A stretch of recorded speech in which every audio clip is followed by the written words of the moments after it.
स्वागत है आपका हमारे चैनल लॉ विथ मी में। दोस्तों, आज हम पढ़ने वाले हैं आपराधिक प्रक्रिया पहचान अधिनियम 2022, the criminal procedure identification act 2022। Friends, ये अभी सुर्खियों में था। क्यों सुर्खियों में था, आइए जानते हैं। हाल ही में आपराधिक प्रक्रिया पहचान अधिनियम 2022 को राष्ट्रपति की स्वीकृति प्राप्त हुई है। इस अधिनियम के बारे में जानते हैं। यह अधिनियम अपराधियों की पहचान अधिनियम 1920 को प्रतिस्थापित करता है। यह अधिनियम की आवश्यकता क्यों थी, आइए उसके बारे में जानते हैं। नंबर 1, विकसित देशों में उपयोग की जाने वाली नई मापन तकनीकों विश्वसनीय और भरोसेमंद पहचान दे रही हैं। नंबर 2, 1980 में भारत के विधि आयोग ने अधिनियम को आपराधिक जांच में आधुनिक प्रवृत्ति के अनुरूप ढालने की आवश्यकता की ओर ध्यान आकर्षित किया है। नंबर 3, 2003 में मलीमत समिति ने अपराधियों का डाटा जैसे डीएनए के लिए खून के नमूने, बाल, लार, शुक्राणु आदि संग्रहित करने के लिए मजिस्ट्रेट को प्राधिकृत करने हेतु अधिनियम को संशोधित करने की सिफारिश की थी। इस अधिनियम का उद्देश्य क्या है, आइए उसके बारे में जानते हैं। इस अधिनियम का उद्देश्य इसके प्रावधानों के तहत किए जाने वाले मापन के दायरे और कार्यक्षेत्र को बढ़ाना है। यह अपराध करने वाले व्यक्ति की पहचान स्थापित करने और आपराधी मामलों को सुलझाने में जांच एजेंसी की मदद करेगा। आइए इस अधिनियम की मुख्य विशेषताओं की चर्चा करते हैं। नंबर 1, कार्यक्षेत्र में बढ़ोतरी। यह अधिनियम संग्रहित किए जाने वाले डेटा के प्रकार, वे व्यक्ति जिनमें ऐसा डेटा प्राप्त किया जा सकता है, डेटा मतलब ये डीएनए के खून के नमूने, बाल, लार, शुक्राणु आदि, वे व्यक्ति जिनका डेटा प्राप्त किया जा सकता है और इन संग्रहण को अधिकृत करने वाले प्राधिकृत के क्षेत्रों को विस्तारित करता है। इस कानून के तहत एनसीआरबी के जो कार्य हैं वो इस प्रकार हैं। नंबर 1, राष्ट्रीय स्तर पर विनिर्दिष्ट या विशिष्ट व्यक्तियों से संबंधित सूचनाएं भंडारित और नष्ट करना। नंबर 2, राज्य सरकारों या केंद्र शासित प्रदेशों या अन्य कानून प्रवर्तन एजेंसियों से मापने में संबंधित रिकॉर्ड संचित करना। नंबर 3, कानून प्रवर्तन एजेंसियों को सूचना देना। नंबर 4, प्रासंगिक आपराधिक रिकॉर्ड के साथ सूचनाओं की प्रशंसित करना। अब अधिनियम की सेकंड विशेषता, विवरण का प्रतिधारण। इस अधिनियम के तहत संग्रहित किए गए विवरण को संग्रहण की तारीख से लेकर 75 वर्षों तक डिजिटल या इलेक्ट्रॉनिक रूप में रखा जाएगा। इस रिकॉर्ड को उन मामलों में नष्ट किया जा सकता है जिनमें व्यक्ति को पहले दोषी नहीं ठहराया जाता था। ये रिकॉर्ड है जो व्यक्ति को जिनको दोषी नहीं ठहराया जा सकता, उन मामलों को नष्ट करेगा और जिसे न्यायालय द्वारा सुनवाई के बिना ही छोड़ दिया गया है या बरी रिहा कर दिया गया, अर्थात सभी प्रकार कानून उपचारों का समाप्त होने के बाद। तीसरी विशेषता है विवरण देने का प्रतिषेध। विवरण देने वाले का प्रतिषेध। अधिनियम के अनुसार विवरण देने का प्रतिषेध करना या मना करना भारतीय दंड संहिता, मतलब जो विवरण देता है उसके लिए दंड, भारतीय दंड संहिता 19 तहत अपराध माना जाएगा।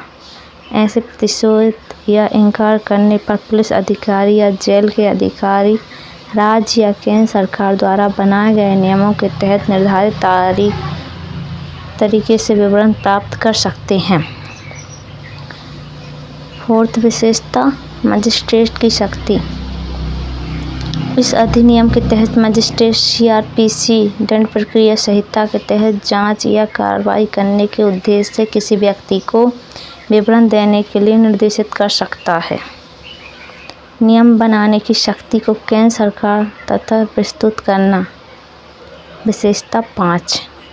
पहले अधिनियम के तहत नियम बनाने की शक्ति केवल राज्य सरकार के पास थी, लेकिन अब यह अधिनियम जब से लागू हुआ है, इसके द्वारा इस अधिनियम के केंद्र सरकार तथा प्रस्तुत कर दिया गया है। केंद्र और राज्य सरकार कई मामलों में नियम बना सकती हैं, जैसे जानकारी संग्रहित करने के तरीके से संबंधित। आइए आपराधिक प्रक्रिया अधिनियम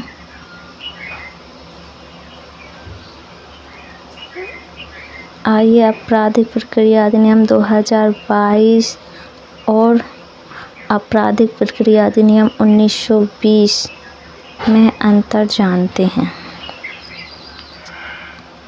कहाँ कितना डेटा संग्रहित किया गया उसके बारे में जानते हैं। किस डेटा का संग्रहण की अनुमति?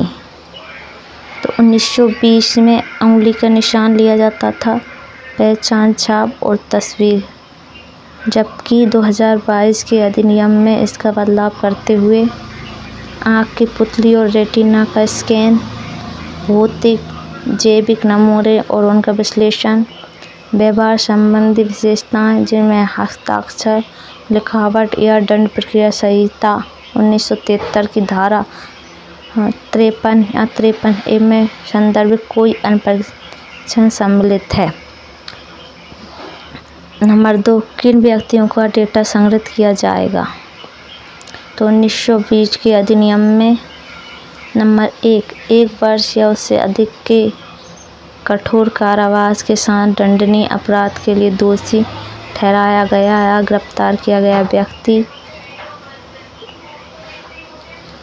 तो इस 2022 में किसी भी अपराध के लिए दोषी या गिरफ्तार किया गया व्यक्ति, लेकिन जैविक नमूने पूर्वक तरीके से केवल ऐसे व्यक्ति के लिए जा सकते हैं जिसे किसी महिला या बालक के विरुद्ध अपराध के लिए गिरफ्तार किया गया हो या अब अपराध के लिए न्यूनतम 7 वर्ष का कारावास का दंड हो। डेटा संग्रहण के लिए सेकंड पॉइंट 1920 में ऐसे व्यक्ति जिन्हें अच्छा व्यवहार और शांति बनाए रखने हेतु सुरक्षा प्रदान करने के आदेश दिया गया हो। और 22 में किसी निवारण निरोध कानून के तहत हिरासत में लिया गया व्यक्ति मजिस्ट्रेट के आदेश की पर जांच की सहायता को, जिससे किसी भी व्यक्ति को विवरण लिखे जा सकते हैं, ना कि केवल गिरफ्तार किए गए व्यक्ति के। 1920 में मजिस्ट्रेट अन्य मामलों में गिरफ्तार व्यक्ति के डेटा संग्रह का आदेश दे सकता है ताकि अपराध जांच में सहायक मिल सके।